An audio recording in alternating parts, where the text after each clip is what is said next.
Good morning students, कैसे हो सब। आज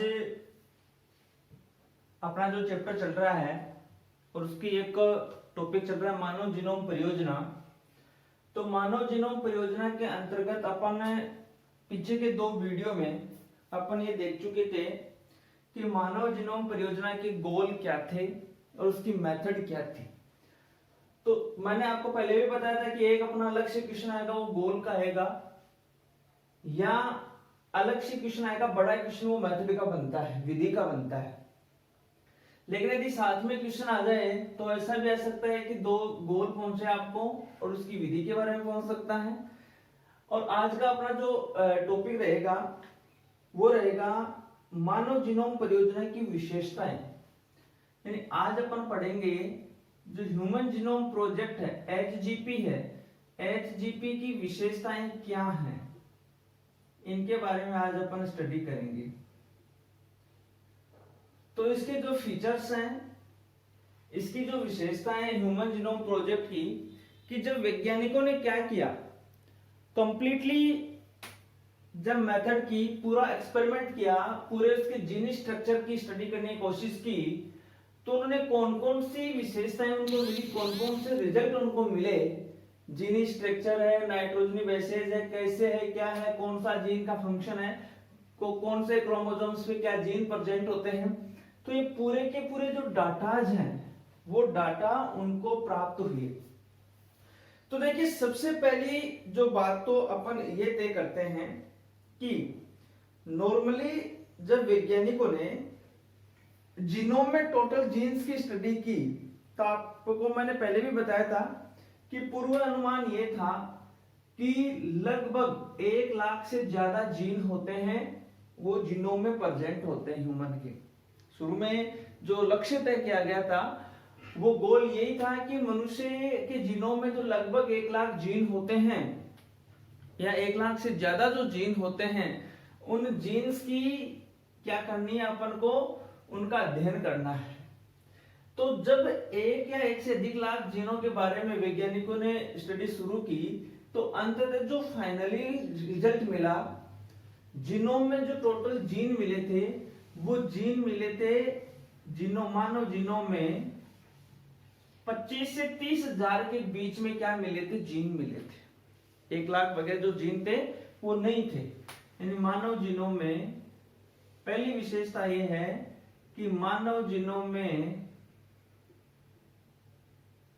25,000 से लेकर 30,000 जीन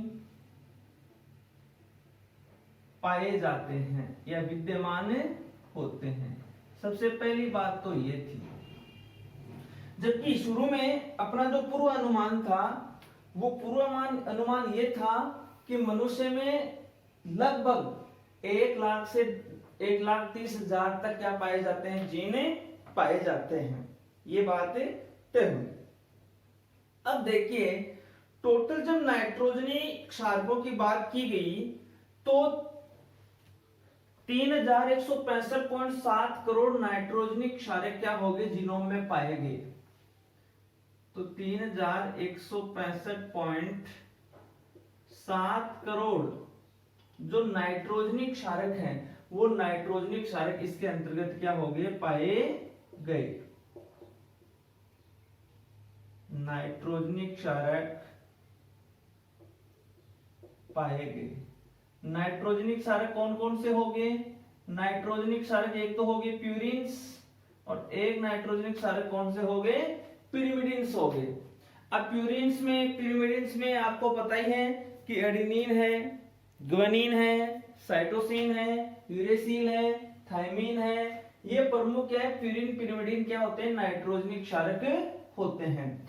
तो दो मुख्य विशेषता तो ये हो गई कि शुरू में जो जीन थे वो जीन इतनी संख्या में पाए गए थे, होने चाहिए थे, ये एक पूर्व अनुमान था। लेकिन जब पूरा इसका रिजल्ट निकाला गया तो ये मिला कि मनुष्य के जीनोम में केवल 25 से लेकर 30,000 के बीच क्या पाए जाते हैं, जीन पाए जाते हैं। समझ गए।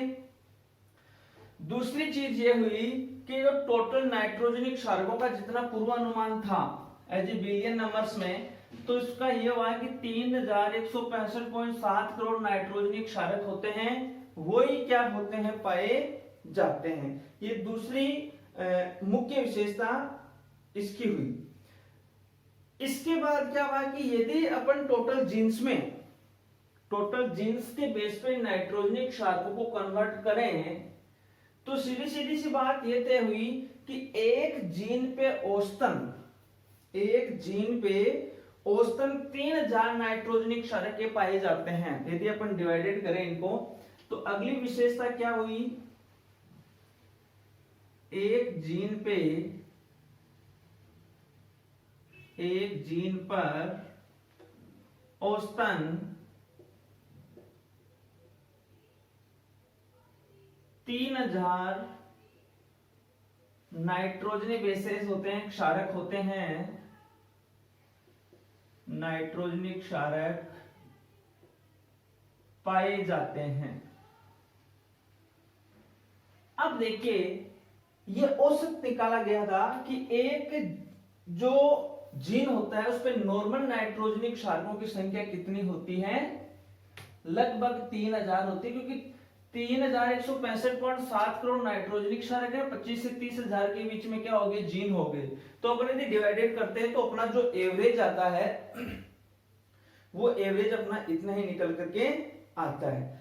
अब इसके बाद है कि सबसे बड़ी जो जीन होती है मनुष्य में, सबसे बड़ी जीन होती है वो डिस्ट्रोफिन होती है, जिस पर 2.4 करोड़ नाइट्रोजनी बेसेस क्या होते हैं, प्रेजेंट होते हैं। ये काफी इंपॉर्टेंट है, अलग से क्वेश्चन बन रहा है यहाँ पे कि सबसे बड़ी जीन,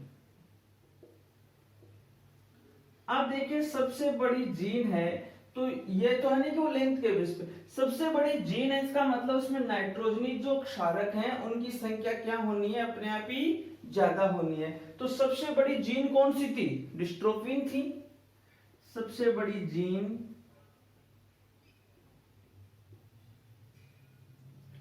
डिस्ट्रोफिन होती है, डिस्ट्रोफिन होती है,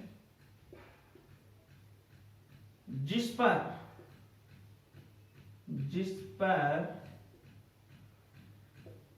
2.4 करोड़ नाइट्रोजनी जो बेस होते हैं, जो क्षारक होते हैं, पाए जाते हैं।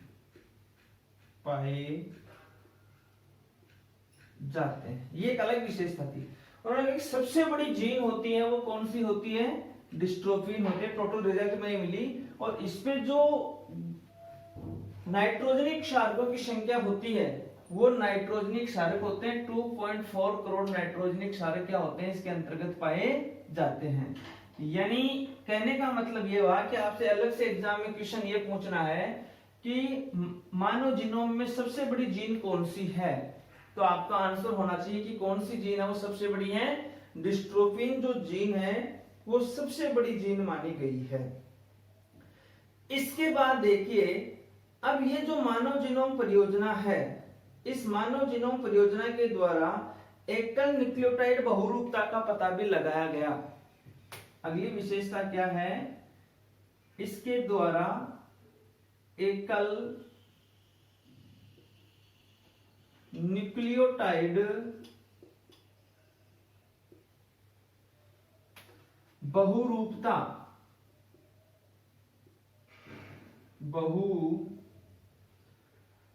का पता लगाया गया। बहुरूपता का पता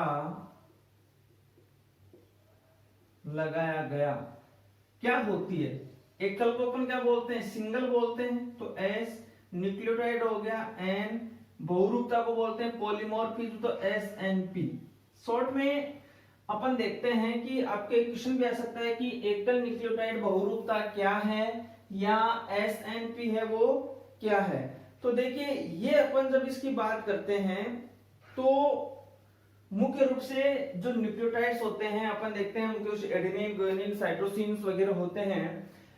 कुछ ऐसे विशिष्ट स्थान होते हैं जहां पे एक विशिष्ट न्यूक्लियोटाइड्स के जो अनुक्रम है उनकी सीक्वेंस, उनकी संख्या क्या है, ज्यादा है। तो उनकी संख्या ज्यादा है तो उसको अपन क्या बोलते हैं, सिंगल है, एक की ज्यादा सिंगल है और बहुत संख्या में वो प्रेजेंट है, तो एक न्यूक्लियोटाइड वो बहुत संख्या में प्रेजेंट हो गया ना एक निश्चित जगह, तो उसको अपन क्या बोल देते हैं, एकल न्यूक्लियोटाइड बहुरूपता कहते हैं। अब ये जो एकल न्यूक्लियोटाइड बहुरूपता है, इसकी जब अपन बात करते हैं तो मनुष्य में लगभग ऐसी 1.4 करोड़ ऐसी जगह होती हैं, और उन 1.4 करोड़ जगहों पे क्या होता है कि ये जो SNP है, यानी एक विशिष्ट न्यूक्लियोटाइड होता है, उसकी संख्या में जो अतिशय वृद्धि होती है, उनकी संख्या बहुत ज्यादा होती है। तो वो इतनी जगह होती है मनुष्य में, 1.4 करोड़ जगह होती हैं जहां पे ये SNP है या एकल न्यूक्लियोटाइड जो बहुरूपता है वो पाई जाती है। समझ गए?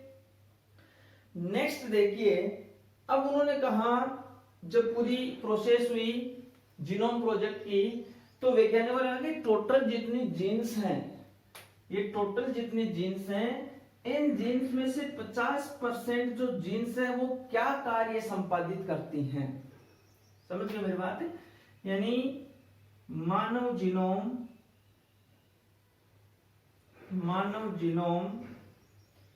की 50% जीनों का कार्य ज्ञात कर लिया गया है।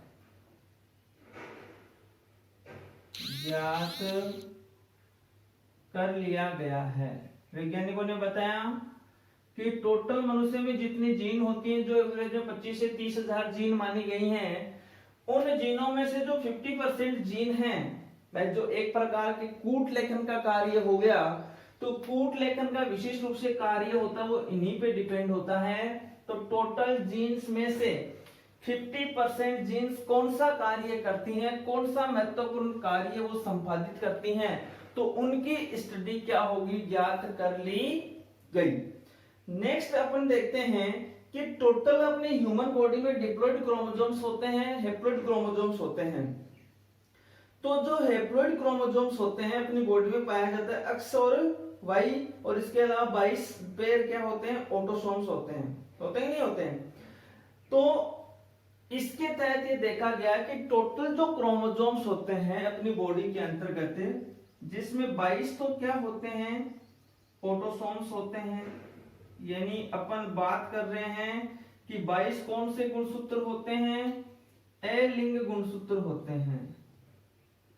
22 कौन से होते हैं, अलिंग गुणसूत्र होते हैं। और एक जो जोड़ी है, वन जो पेयर है, वो वन पेयर कौन सा होता है, एक्स, और कौन सा होता है इसके अंतर्गत, वाई होता है।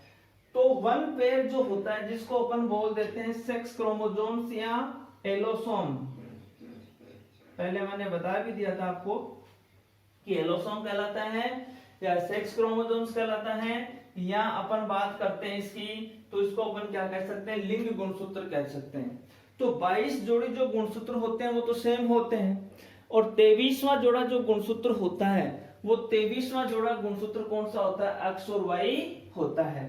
तो वैज्ञानिकों ने कहा कि ये जो जितने गुणसूत्र हैं, हेप्लॉइड क्रोमोसोम्स, भाई हेप्लॉइड क्रोमोसोम्स है वही तो जीनोम है। तो ये अगुणित जो गुणसूत्रों का समुच्चय, इस अगुणित गुणसूत्रों के समुच्चय में जो गुणसूत्र सीक्वेंस में नंबर जो गुणसूत्र पहला है, इन 22 में 22 ऑटोसोम्स हैं, तो इनमें जो गुणसूत्र नंबर पहला है क्रम के हिसाब से, इस गुणसूत्र में सबसे ज्यादा संख्या में, अप्रोक्सीमेट में आपको बताऊं तो 3000 के लगभग, यानी 2968 क्या पाए जाते हैं, इसके अंतर्गत क्या पाए जाते हैं, जीन पाए जाते हैं। क्या पाए जाते हैं, जीन पाए जाते हैं। सर्वाधिक संख्या में जीन पाए जाते हैं किसमें, गुणसूत्र संख्या 1 पे। तो कितने जीन पाए जाते हैं, 2968 जीन पाए जाते हैं। तो सर्वाधिक संख्या में जीन पाए जाते हैं, तो वो कौन से गुणसूत्र पे पाए जाते हैं, गुणसूत्र नंबर 1 पे पाए जाते हैं। समझ गए, गुणसूत्र नंबर 1 पे पाए जाते हैं। और सबसे कम बात करते हैं गुणसूत्रों की, तो जो लिंग गुणसूत्रों में जो वाई गुणसूत्र है, इसमें सबसे कम संख्या में जीन पाए जाते हैं, और वो कितने जीन होते हैं, 201 231 जीन होते हैं। 231 जीन होते हैं और ये जीन कौन से हो गए? सबसे कम जीन हो गए। तो ये भी एक अलग से क्वेश्चन आपके एग्जाम में बना है। एक मैंने यहां बताया था आपको कि आपसे तो ये पूछ सकता है अलग से क्वेश्चन, मनुष्य में टोटल नाइट्रोजनिक क्षारक कितने होते हैं, तो आपके नंबर ध्यान में रखना है क्योंकि अलग से क्वेश्चन आना स्वाभाविक है। आपसे क्वेश्चन ये पूछ सकता है कि सबसे बड़ी जीन कौन सी होती है और उसमें कितने नाइट्रोजनिक क्षारक पाए जाते हैं, तो आपको ये पॉइंट भी थोड़ा सा ध्यान में रखना है। एक ये पॉइंट और एक पॉइंट हो गया। इसके अदरवाइज आपको ये पूछ सकता है, गुणसूत्रों से रिलेटेड क्वेश्चन आ सकता है कि कौन से गुणसूत्र पर सबसे ज्यादा संख्या में जीन प्रेजेंट होते हैं और कौन से गुणसूत्र पर सबसे कम संख्या में क्या होते हैं? जीन प्रेजेंट होते हैं। तो आपको इस बात को ध्यान में रखना है मुख्य रूप से कि सबसे ज्यादा जो जीन्स होते हैं वो गुणसूत्र संख्या नंबर कितने पे होते हैं? 1 पे होते हैं। अप्रोक्सीमेट तो 3000 मान लेना लगभग, बाकी कितने होते हैं? 2968 जो जीन होते हैं वो इसके अंतर्गत क्या पाए जाते हैं? प्रेजेंट होते हैं। अब देखिए सबसे कम की बात पूछे तो गुणसूत्र क्या हो गया? Y हो गया। और सबसे ज्यादा की बात पूछे तो सबसे ज्यादा गुणसूत्र किसके अंतर हो गए? गुणसूत्र नंबर 1 पे हो गए। अब आगे की मैं आपको बात बताता हूं कि वैज्ञानिकों ने कहा कि जो टोटल जितने गुणसूत्र होते हैं, टोटल जो जीन प्रेजेंट होते हैं एक जीनोम के अंतर्गत, टोटल जितने भी जीन होते हैं उन जीनों में से, टोटल में से मात्र 2% जो जीन्स होते हैं वो कूट लेखन की भूमिका निभाते हैं। कितने परसेंट? टोटल जीनों में 2% जो जीन होते हैं वो कूट लेखन की भूमिका निभाते हैं। किसकी भूमिका निभाते हैं? कूट लेखन की भूमिका निभाते हैं। कूट लेखन की भूमिका का मतलब यानी प्रोटीन संश्लेषण की जो प्रोसेस है, एमिनो जो एसिड्स हैं उनके निर्माण की प्रक्रिया है, वो कौन करते हैं? वो केवल मात्र क्या करते हैं? 2% जो टोटल जीन होते हैं ये जीन ही इस प्रक्रिया को क्या करते हैं? संपन्न करते हैं। बाकी हर एक जो जीन होता है वो हर एक प्रकार का जीन क्या नहीं करता है? इस अनुलेखन की प्रक्रिया में भाग नहीं लेता है। ये बात भी आपको क्या करना है? ध्यान में रखनी है। अब आगे की अपन बात करते हैं कि एक जीनोम का बहुत ही बड़े भाग का निर्माण होता है तो पुनरावृत्ति के द्वारा होता है। एक ये बात भी ध्यान में रखना है कि पुनरावृत्ति के द्वारा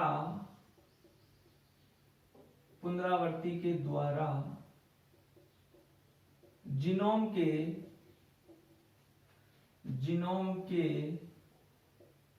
एक बड़े भाग का निर्माण होता है। तो ये जो मुख्य रूप से नहीं अनेक जो नाइट्रोजन बेसेज हैं उनकी पुनरावृत्ति होती है। मतलब सीधी सीधी बात है, एकल न्यूक्लियोटाइड बहुरूपता की प्रोसेस होगी तो उससे क्या होगा कि बड़े एक जीनोम का क्या होता है? निर्माण होता है। और होना ही है क्योंकि काफी संख्या में जीनोम जो नाइट्रोजन बेसेज होते हैं वो क्या होते हैं? उसके ऊपर प्रेजेंट होते हैं। तो अब ये आपके एग्जाम में 2 नंबर का क्वेश्चन आना है, तब आपको केवल 4 विशेषताएं लिखनी है। क्वेश्चन ऐसा भी आ सकता है कि मानो जीनोम परियोजना कोई 2 लक्ष्य कोई 2 विशेषताएं, तो आपको कोई 2 लक्ष्य कोई 2 विशेषताएं लिखनी है। और क्वेश्चन नंबर 2 पर आ जाए तो लक्ष्य भी पूछे विशेषताएं भी पूछे, 2 ही नंबर का क्वेश्चन है तो आपको केवल 2 क्या करनी है? इनकी लक्ष्य लिखने हैं और 2 ही इसकी क्या करनी है? मुख्य रूप से आपको विशेषताएं लिखनी है। मतलब आपको नंबर उसका अंक बाहर, उस अंक बाहर को देखते हुए क्या करना है? आपको नोटेट करना है कि क्या अपन को लिखना है क्या नहीं लिखना है। तो ये अपने मुख्य रूप से आज की विशेषताएं थी। मानव जीनोम परियोजना का अपना टॉपिक था, आज यही कंप्लीट हुआ। धन्यवाद।